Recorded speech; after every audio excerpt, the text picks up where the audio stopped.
ইন্না আনজালনাহু ফি লাইলাতুল কদর, আমি কোরআনকে লাইলাতুল কদরে নাজিল করেছি। আর আমরা সবাই জানি লাইলাতুল কদর কোন মাসে? রমাদান মাসের শেষ দশকে। নবী সাল্লাল্লাহু আলাইহি ওয়াসাল্লাম আমাদেরকে জানাতে বের হয়েছিলেন যে এক্স্যাক্টলি কোন রাতে লাইলাতুল কদর।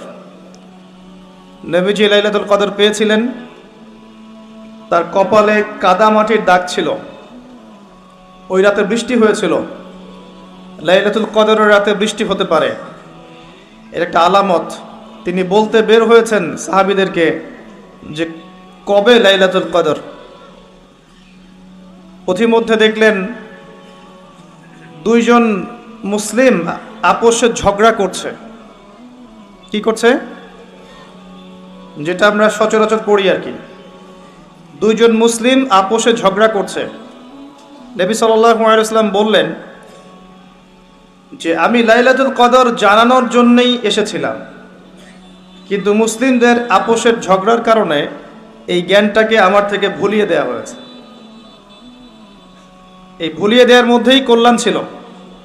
নবী সাল্লাল্লাহু আলাইহি ওয়াসাল্লাম বললেন, তোমরা লাইলাতুল কদর রমাদানের শেষ দশকে তালাশ করবে, শেষ দশকের বিজোড় রাতে তালাশ করবে, অর্থাৎ 21, 25, 23, 27 এবং 29 এই 5টা রাতে তোমরা লাইলাতুল কদর তালাশ করবে। ইনশাআল্লাহ এর মধ্যে একটা রাত লাইলাতুল কদর হবে।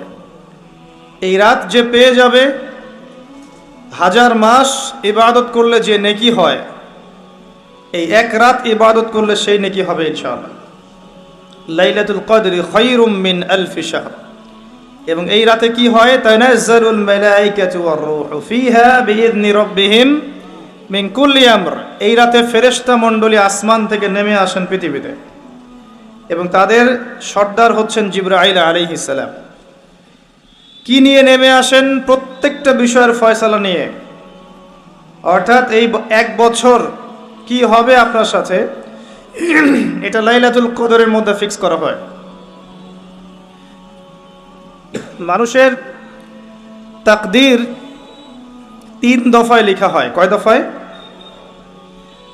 প্রথম দফা হচ্ছে আসমান এবং জমিন সৃষ্টি করার 50,000 বছর আগেই আমাদের তাকদীর লেখা হয়ে গেছে। আসমান জমিন সৃষ্টি করার 50,000 বছর আগেই আপনার আমার তাকদীর লেখা হয়ে গেছে। এরপর মায়ের গর্ভে যখন সন্তানের রূহটা আসে, 4 মাস 10 দিন বয়স বাচ্চার, তখন আল্লাহর পক্ষ থেকে একজন ফেরেশতা আসেন, রূহ নিয়ে আসেন। রূহটা কি? রূহ মানে কি? সায়েন্সকে জিজ্ঞাসা করেন রূহ মানে কি, বলতে পারবে? ওয়ায়াসআলুনাকা আনির রূহ, তারা তোমাকে রূহ সম্পর্কে জিজ্ঞাসা করে। কুলির রূহু মিন আমরি রাব্বি, রূহ হচ্ছে তোমার রবের আদেশ মাত্র, আদেশ। ব্যাখ্যা করতে পারবে না, কঠিন না তরল না বায়বীয়। আল্লাহর হুকুমে এসেছে, আল্লাহর হুকুমেই চলে যাবে, কোনো কারণের দরকার নাই। আল্লাহ যদি বলেন কুন ফায়াকুন, এর নাম রূহ।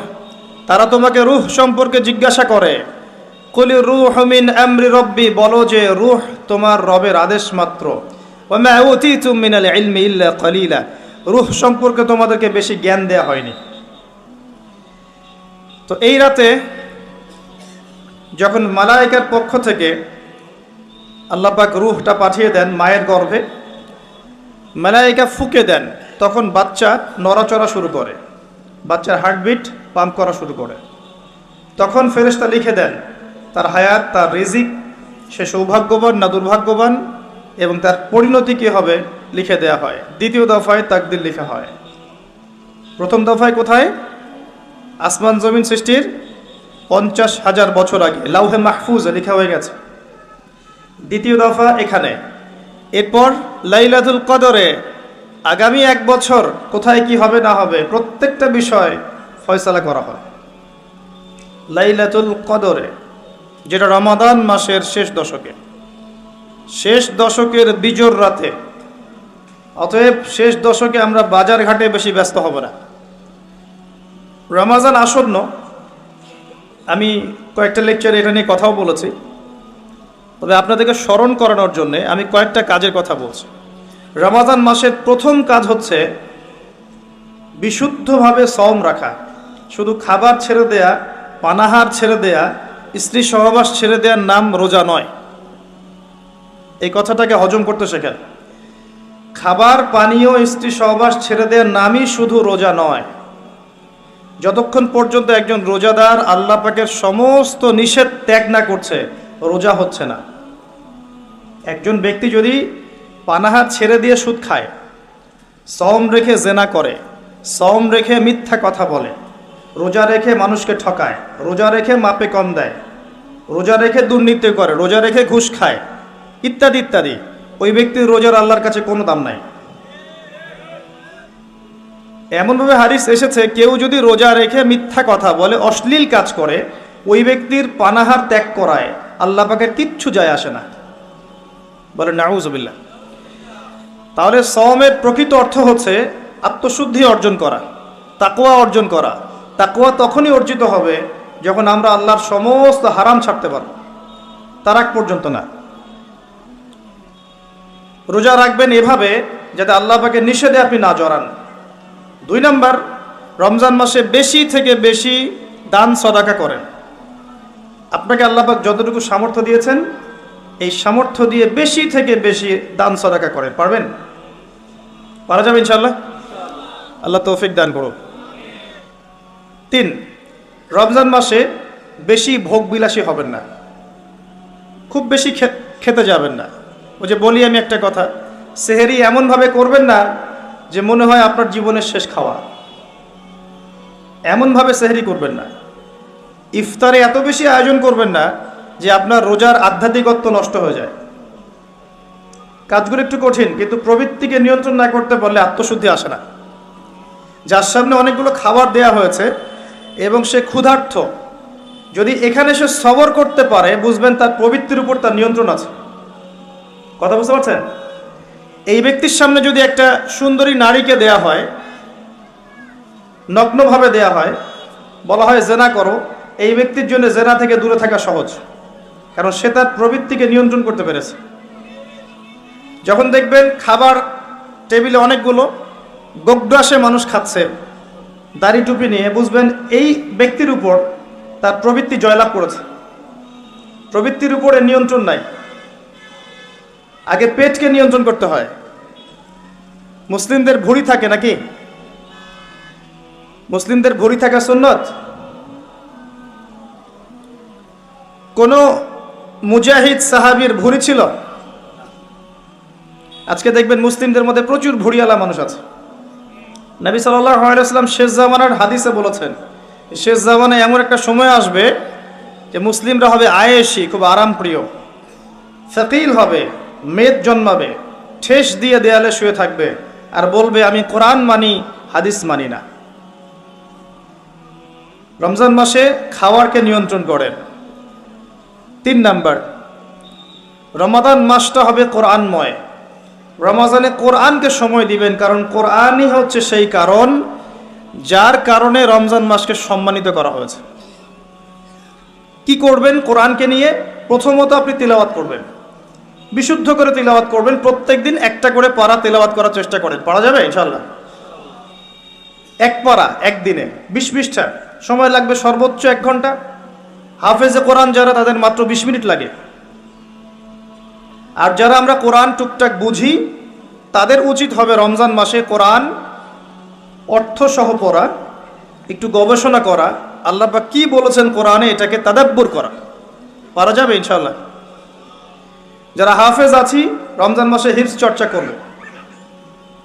তারাবির সালাতে আমরা পুরো কোরআন খতম করব ইনশাআল্লাহ। এবং তারাবির সালাতে যিনি তেলাওয়াত করবেন, তার তিলাওয়াতটা হবে সুমধুর। সবচেয়ে সেরা তেলাওয়াতকারীকে তারাবি পড়াতে দিবেন। ইমাম সাহেবদেরকে, মুয়াজ্জিন সাহেবদেরকে, খতিব সাহেবদেরকে, তাদের পরিবারের দায়িত্ব আপনারা নিয়ে নেবেন। তারা এই মাসে দিনকে সময় দিবে, কোরআনকে সময় দিবে, তারাবি পড়াবে, নামাজ পড়াবে। তাদের ফ্যামিলির দায়িত্ব আপনারা নেবেন। তাদেরকে ভালো অঙ্কের হাদিয়ার ব্যবস্থা করবেন, যাতে তাদের টাকা পয়সা রিজিকের জন্য ফিকির করতে না হয়। পারবেন না ইনশাআল্লাহ? ইনশাআল্লাহ তাআলা। কোরআনকে সময় দিবেন। কোরআন তাদাব্বুর করবেন, গবেষণা করবেন, তিলাওয়াত করবেন। এটাই সেই মাস যেই মাসে কোরআন নাজিল হয়েছে। আর কোরআন নাজিল হয়েছে বলেই বিশ্বে ইসলাম প্রতিষ্ঠা পেয়েছে। কোরআন না থাকলে ইসলাম থাকতো? হাদিস না থাকলে ইসলাম থাকতো? কোরআন হাদিস আল্লাহর ওয়াহি, আল্লাহর প্রত্যাদেশ এই মাসে নাজিল করা হয়েছে। তাহলে এই মাসের মূল বিষয়টা কি? এই মাসের মূল বিষয়টাই হচ্ছে কোরআন। কোরআনময় রমাদান, রমজান হবে কোরআনময়। কোরআন তেলাওয়াত শুনবেন। যারা বিভিন্ন অফিসে আছেন, আদালতে আছেন, ব্যাংকিং সেক্টরে আছেন, ড্রাইভিং করছেন, হোটেলে বসে আছেন ইত্যাদি, যে যে প্রফেশনে আছেন, শুরুতেই কোরআন তেলাওয়াত দিয়ে শুরু হবে। কোরআন তেলাওয়াত ছেড়ে দিবেন, কোরআন তেলাওয়াত বাঁচতে থাকবে, আপনি কাজ করবেন। কোরআনময় রমাদান, যেখানে যাবেন সেখানে কোরআন। গান শুনবেন না, কোরআন শুনবেন। বাসায় কোরআন তেলাওয়াত ছাড়বেন, সবাই মিলে দেখবেন, কোরআনময় চর্চা হবে। পারা যাবে ইনশাআল্লাহ। এক মাস যারা কোরআন পড়তে জানেন না, এই এক মাস আপনার জন্য সর্বোত্তম সময় কোরআন শেখার। ইমাম সাহেবের কাছে যাবেন, মুয়াজ্জিন সাহেবের কাছে যাবেন, স্থানীয় আলেমের কাছে যাবেন, মাদ্রাসায় যাবেন, এক মাসের কোরআনের কোর্স করবেন। এই মাস শেষে যেন আমরা দেখতে পাই যে এই এলাকার সমস্ত মানুষ কোরআন পড়তে জানে। পারা যাবে ইনশাআল্লাহ। আল্লাহকে ওয়াদা করেন এই মাসে কোরআন তেলাওয়াত শিখবই ইনশাআল্লাহ। পারা যাবে ইনশাআল্লাহ। আল্লাহ পাক আপনাকে প্রত্যেক হরফে 10টা নেকি দিবে ইনশাআল্লাহ। আলিফ লাম মিম বলবেন 30 নেকি হবে ইনশাআল্লাহ। এই কোরআন আপনার পক্ষে সাক্ষী দিবে ইনশাআল্লাহ। এই কোরআন পরকালে আপনার পক্ষে সাক্ষী দিবে ইনশাআল্লাহ।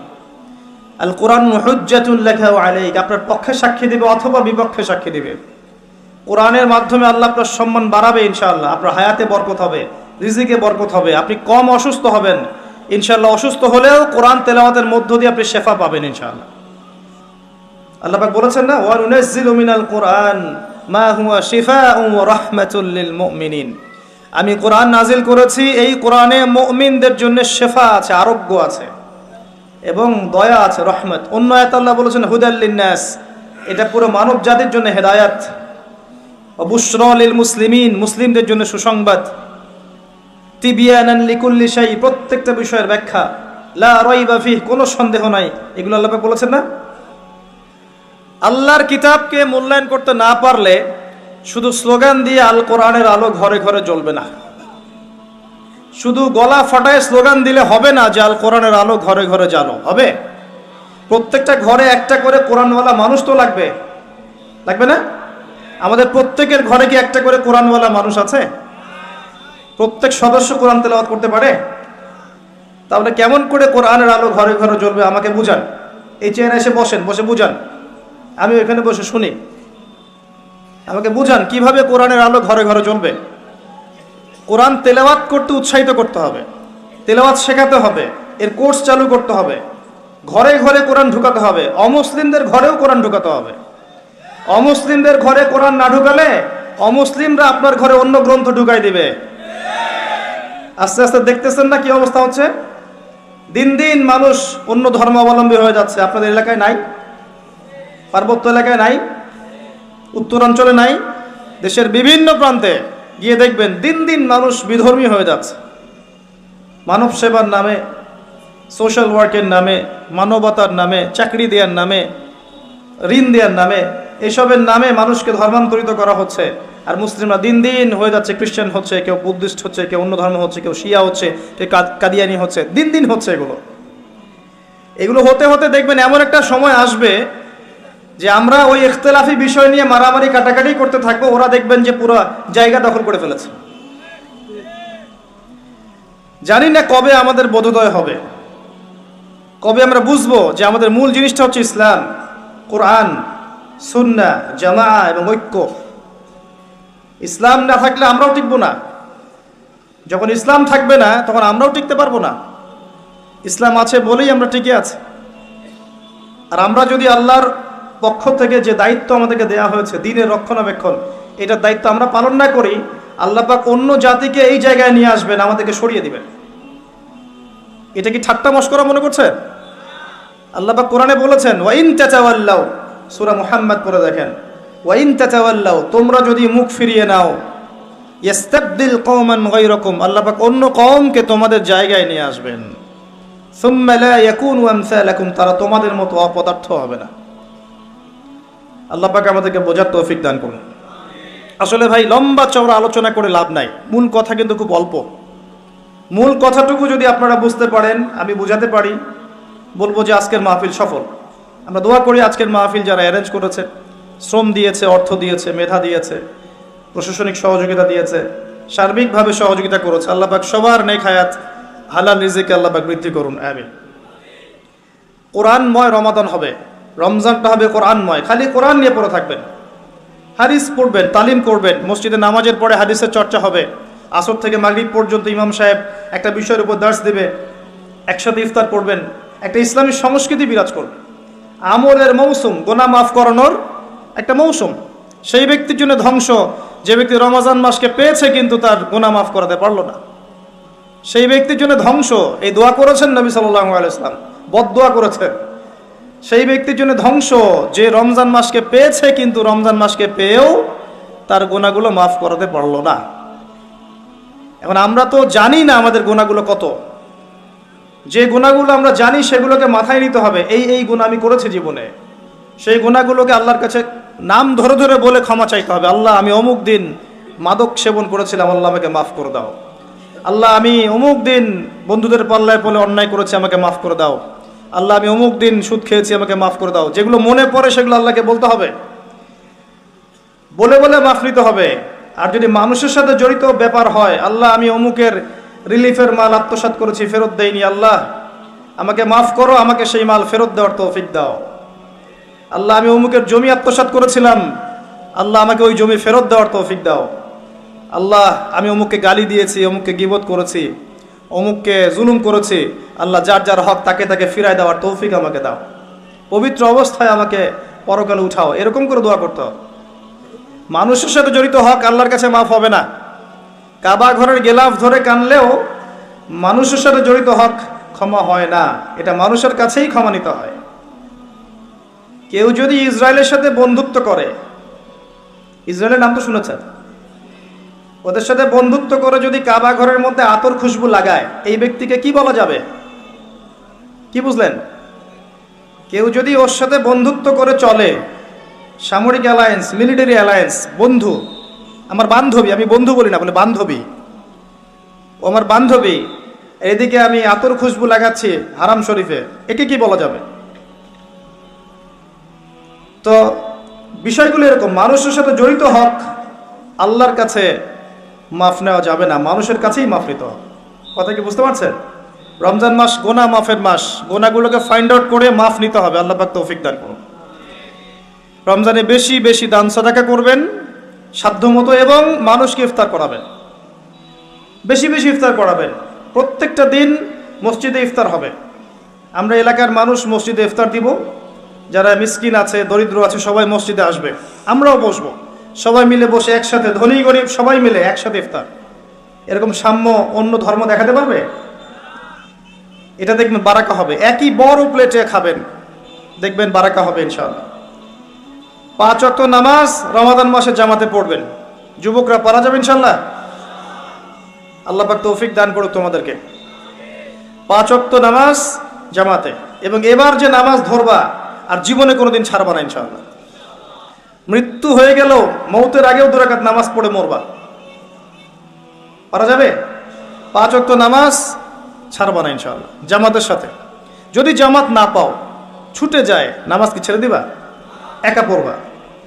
যদি একা পড়তে ভুলে গিয়েছো, ঘুমিয়ে গিয়েছো, বা মনে ছিল না, যখনই ঘুম ভাঙবে তখনই নামাজ, যখনই মনে পড়বে তখনই নামাজ। একদিন নামাজ পরের দিনের জন্য রেখে দিবা না, যে পরের দিন গিয়ে কাজা করবো, এটা করবা না। যখনই মনে পড়বে তখনই নামাজ। প্রয়োজনে বাসার স্ত্রী সন্তানদেরকে নিয়ে শেষ রাত্রে আবারও নামাজে দাঁড়াবেন, নফল নামাজ পড়বেন। তারাবি তো পড়েছেন মসজিদে, রাতের বেলা যখন উঠেছেন শেষ রাত্রে, স্ত্রীকে উঠান, সন্তানকে উঠান, উঠিয়ে আবার নামাজে দাঁড়ান, 2-4 রাকাত নামাজ পড়েন জামাতের সাথে, একসাথে পড়েন। হাদিসের দার্স করবেন, নামাজের পরপর হাদিসের দার্স করবেন মসজিদে। আপনাদের কাছে মুনতাখাব হাদিস বইটা আছে না? আছে? ফয়জুল কালাম বই নাই? মিশকাত, বুলুগুল মারাম, রিয়াদুস সালেহিন, এই বইগুলো আছে না? হাদিসের এই কিতাবগুলো থেকে মসজিদে নামাজের পর দার্স হবে, সবাই অ্যাটেন্ড করবে, দেখবেন একটা নুরানি পরিবেশ গড়ে উঠবে।